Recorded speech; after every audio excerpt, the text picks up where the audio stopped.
Hi there, and welcome to episode 5 of Nerf News of the Owl Ranch. I'm your host, Mr. Cartea, and for today's totally unrelated background video, we have Dismal Land. That's right. So I found a song where Billy Idol was on Luge or something, or they slowed it down to like 100% or something, singing Eyes Without a Face, and I figured that's pretty dismal. So, yeah, pretty good theme song there, huh? All right, so let's see.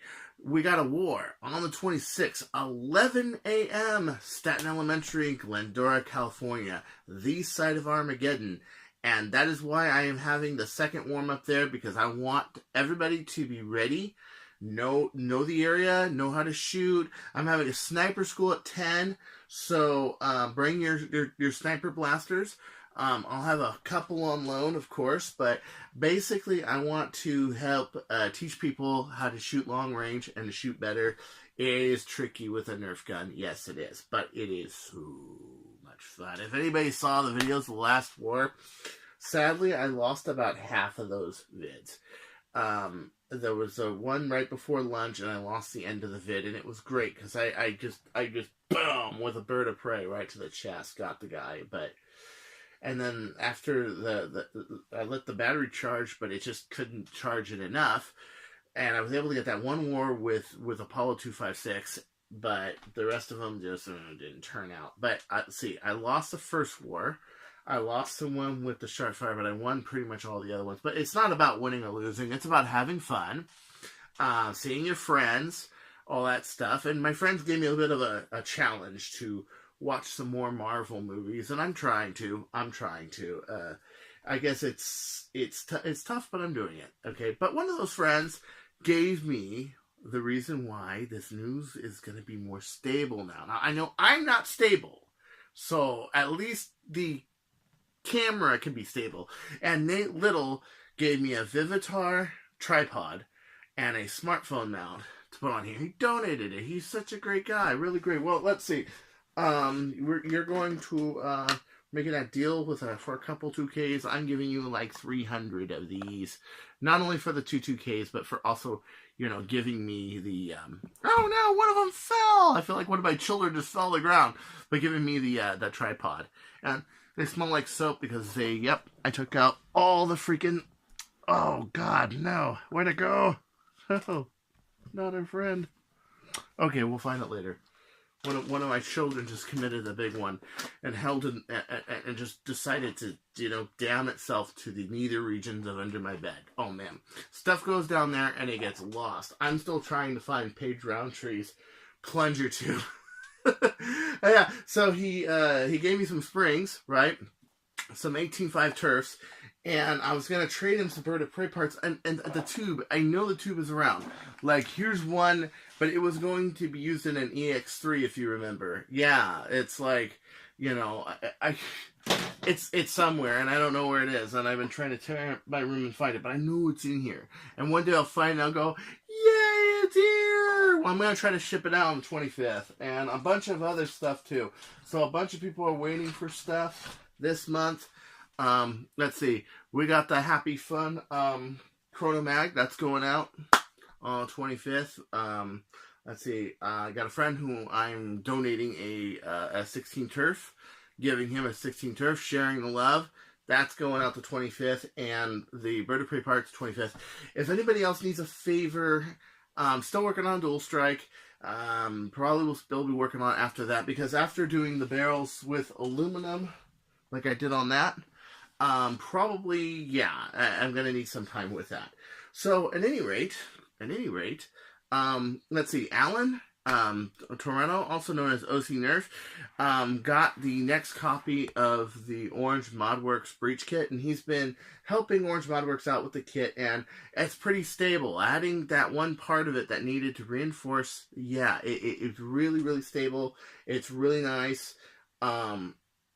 I think it's going to be really interesting to see an SLS printed, SLA printed, SLS is a Cadillac, for fuck's sakes. Okay, an SLA printed breach actually run. That's going to be really interesting, because that could be a game changer right there. I was helping another friend out with a 3D printed breach, and it had a few problems, mainly with the rings. Also, I think that the the O-ring, they may need a different size O-ring for that, and they may need a better material inside. Like, for example, let's see. Hold on 1 second. Yeah.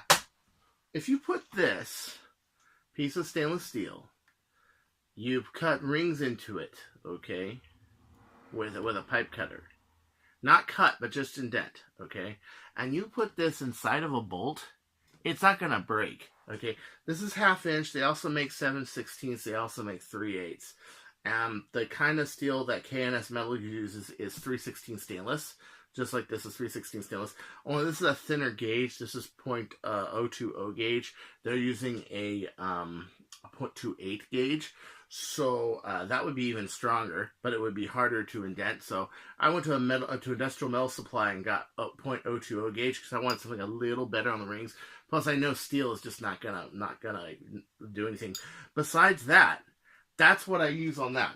Okay, between the pusher and the pusher cup, it's got a piece of stainless steel. This kind of stainless steel in there, and it's just crazy glued, and the threads are glued in, and then it's got in rings on the inside of the cup, and then this is ring, so it channel locks. Okay, once you do that, it's never going to come out. It's never going to do it. So I encourage 3D printers right now to really think about this, that this is a good idea. And I know that stainless steel is expensive. A tube of this stuff costs like $9. Okay, unless you go to a metal shop place, then it's about half the price. But it really does add in a solidity. I honestly don't use brass. It's not going to do much. Aluminum, nothing sticks to aluminum that well. Honestly, stainless steel, man, it's great. It also makes a really good breech material. That's what the Kronos Mag uses, pretty much. My experiences with the Turf 18.5, I got to tell you about it. That's running an 18.5 right now. And I took it to the war, and I was using the prototype 16-inch turf barrel that I got. Now, if you look down it real carefully, you can kind of see, I don't know if you can see it, but you can kind of see how it kind of has little, because it's an extruded piece. So basically you have this big thing of aluminum going through this one pipe mold, and basically while it's going, this pipe mold shits out this tube, and then there's a cutter at the end, and then it drops it, and then it shits out more, and then it cuts it, then it shits out more, and it cuts it, you know. With brass, however, you got a sheet of brass, it's folded over, it's electro welded, and that's made seamless. So the inside surface is even. That's one reason why brass is in my opinion, superior. You know, brass master race. But at any rate, you know, all I can do is preach. I put the brass barrel on this, and the videos are up on my channel. New brass barrel. I have part 2, but all part 2 is putting the sheath on and another range test, where I got somewhere in the neighborhood of 240 feet flat with it. Yeah, you know. But my main point is that Turf Spring is 18.5 cooks. It cooks. It can do what 30K and 32K just couldn't do. We would have this super heavy prime, and then you just didn't have the spring velocity. One reason dual springs are so much better was spring velocity. But Turf is the only spring that I've been really confident with where I can use one spring and it will do the job. That's impressive. I mean, you guys know me, okay? You know how I mean, even my long shots were all dual spring. Even my Explorer was dual spring, okay? Everything's dual spring. And I just think that, yeah, you know, give it a shot. At $15 plus shipping, what can hurt you? Well, it can hurt your internals, but you gotta be up on your modding game. And speaking of that, there are quite a few kits that are starting to be able to do this. I mean, like a worker kit with a metal plunger should do it, or a Roboman plunger. The Omega kit from Jet should be able to use it. That one is that's getting a metal plunger in its side of it. It doesn't quite have one yet, but it's plastic with Delrin. That seems to be doing it. A lot of people are using Delrin or just plastic, and it's working because it's not too far off from a 16K. But it's metal pusher. So there are kits that are coming of age and parts where if 18.5 is feasible, and usable. So really ought to think about that. It's really, really cool. I don't know if it's a one-off or what have you, but Captain Slug made this kind of a sniper conversion for the Caliburn. Yeah, it's really nice. I was looking at the other day, and I guess it's some sort of HPA version. I don't know. But it had a pick and array on the top, and it had a front on it with the long barrel. Dude, it looked cool. I liked it. It looked really cool. I'm hoping that Captain Slug will release the files or do them, because a Caliburn, in my opinion, here's my take on a Caliburn. Okay, it's a great blaster. Okay, it is. It's just it's for people that subscribe to the long draw and the K26s or the K25s, as where I'm more short draw, large tubes, and instant power. A Caliburn does great. It's a great blaster. It is dependable. It is reliable. You break apart, you just print another one. That's a good concept. I mean, to get 14K working on it, I think that people's results vary on their print quality. But like some people, they break catches or the catches slip, and some people's are really solid. But that's all, again, honing your craft. Okay. But it's a good blaster. It's right up there with, a Zeus or a Prophecy. I hate Prophecy. I just do. I hate Worker. I have my reasons. I don't like their ethics. I don't like the way they are. A lot of people are like, what is your problem with Worker? And I'm like, well, they copy everyone's shit. And I don't like that. And not only that, I don't like their darts. Some people love their darts. I don't. There are people that have to re-glue the heads because they don't like that gap. And I mean, I hear if you re-glue the heads, it's pretty good. Or if you refilm it with ACC foam, it's not my. I don't like the wider gauge foam. I like the thinner gauge foam, like the ACC. So some of it is preference, but a lot of it is really just like, I think those guys are just sneaky bastards. That's just me. They make good flywheel stuff. They make good shotgun grip, stuff like that. But Prophecy, I don't know. You know what I mean? Aceta's coming out. It's coming out in on the 31st. They're gonna ship them out. That's pretty cool. You got till the 16th to tell them if you want a color change. But honestly, blue and red, they both look kind of cool. How is it going to do? I don't know. I do know it's a lot more backwardly compatible retaliator-wise than a Prophecy. So you have that where like normal breaches will work. A Worker breach will work in it, for example. That sort of thing. But I think that might win over on the Prophecy. It might. But what have I heard so far about it? Not much. It's just not out yet. But it's just... I'm hoping it does well. I went through a lot of trouble and a lot of time to build that blaster, and I hope it does good. But they did do something else I thought was really cool. My invention, the katana mags. Well, I wanted to make them smoke black, and I guess Alex and Mason and all those cats convinced them to make it smoke black and clear. So I was looking at them the other day, and oh boy, those look so cool. The smoke black katanas. I mean, I just like that color. My original Explorer mags, they were that color, and I really liked that color a lot. So they're there, and also the price is a lot lower. I remember when the adapter and the magazine was more expensive. Now you can get the adapter and the magazine for $13. $13. I think it's probably like 15 or so or 16 or so after shipping. That's bitching, dude. That's bitching. Well, that's if you live in Singapore. If you live out here, it's probably more expensive. But who's gonna order one katana mag? I wouldn't. I'd order like 20. I'd save my pennies and order like 20 of them. But dude, I'm really glad they did that too. That's really cool. Toys R Us, allegedly next month, the end of the month is when the last stores are closing or when they're planning to close. Maybe they won't because they drawed out the sale way too long by not reducing the price of it as so quickly. So the stores might be open for a while, or maybe they'll move inventory, but I don't know. I don't know. But I do know that end of June is going to be interesting, because if they're not going to extend their leases and their buildings and everything else, or transfer it all over to the bank or whatever the hell they're doing, that's going to be a real big rush period. So aim for the end of June and think about it, okay? I've been talking about it for a while. Think about it. Go in for the kill, baby. Yeah. You know? The Chronos is making great strides. I've seen lots of good 3D printed attachments, 3D printed magwells for it. I've seen one guy made an HVA primed one.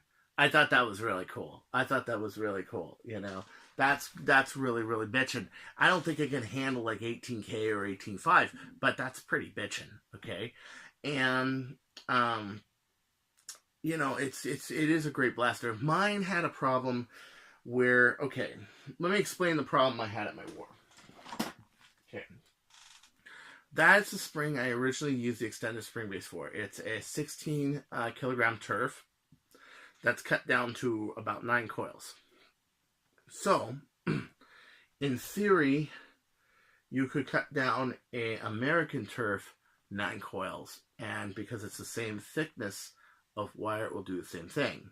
No. Why? Because like I said in the video when I reviewed it, it's slightly thinner diameter, about 1/8 of an inch. So this was hugging the inside of the copper I was making, and you can even see like drag marks. Let me see if you can see this really close.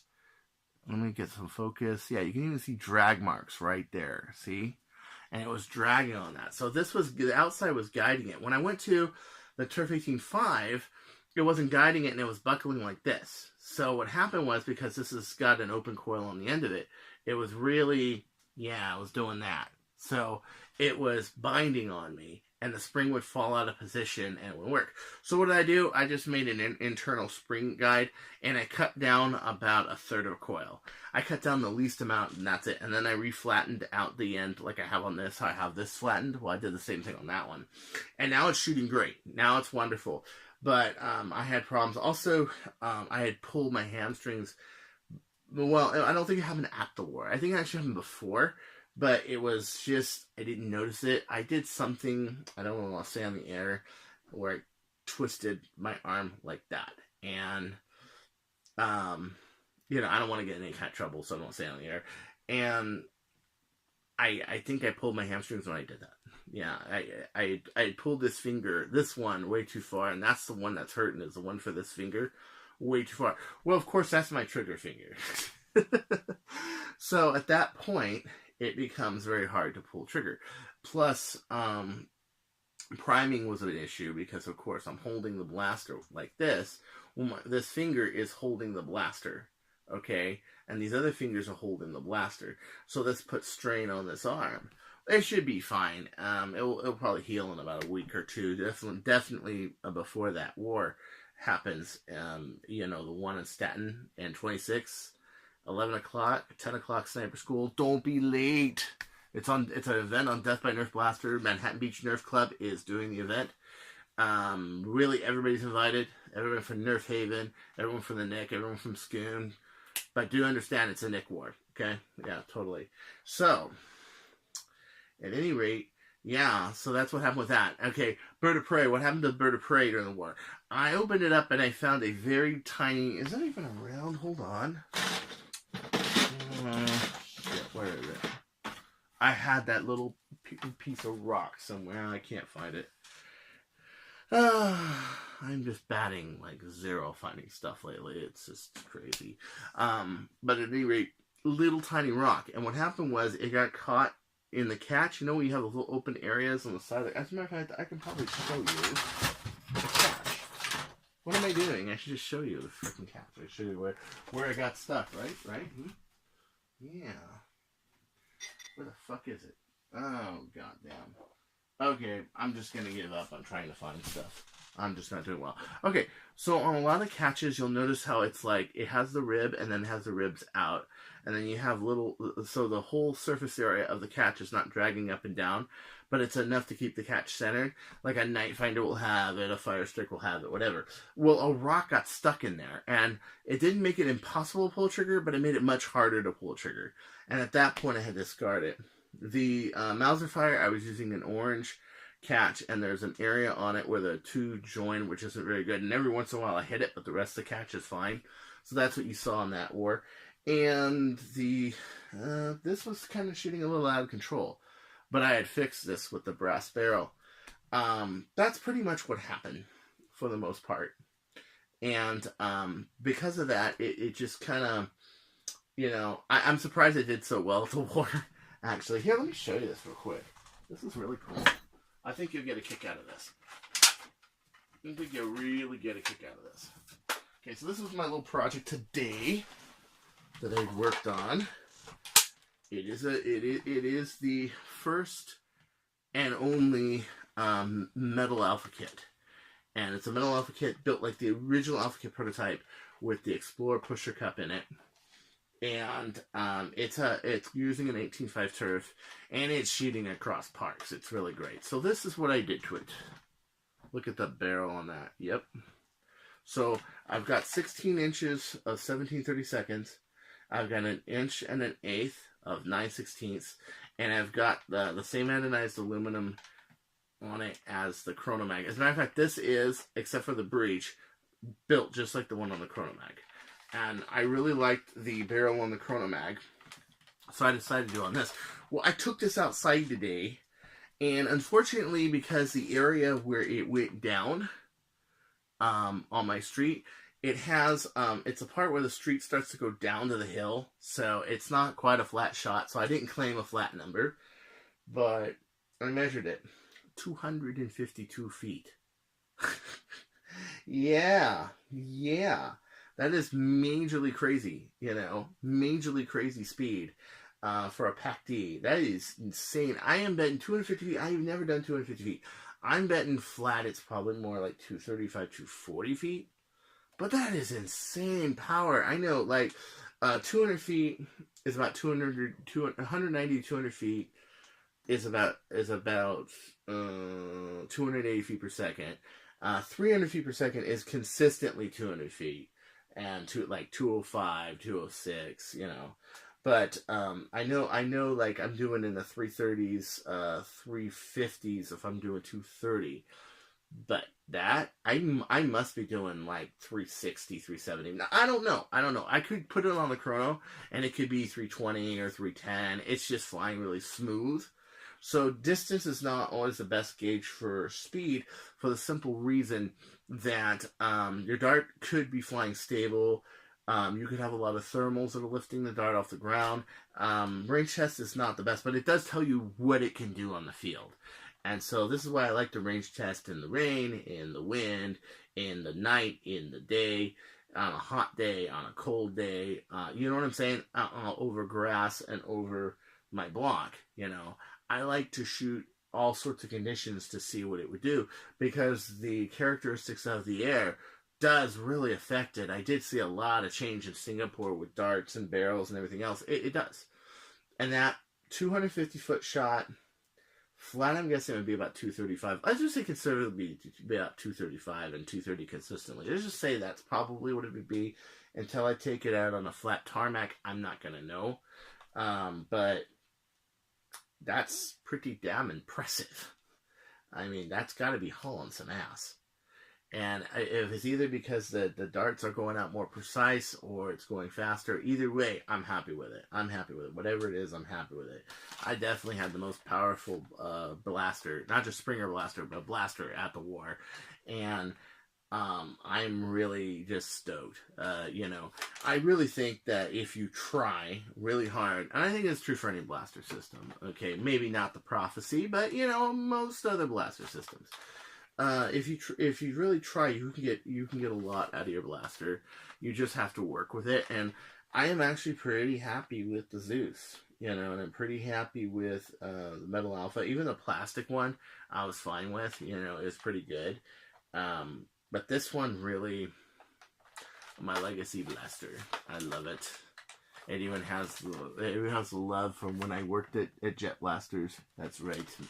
It has my nickname on it, Mr. Jet. I am the original Mr. Jet. I will always be the original Mr. Jet, and no one can take that away from me. They can take a lot of other things away, but not that. So anyway, this is Chris Cartea, and that is the news for this week. Have a good night, and don't drink and drive, and don't crash your car, and do remember, keep it classy, San Diego. Wait a minute, I'm not San Diego. What the fuck am I saying?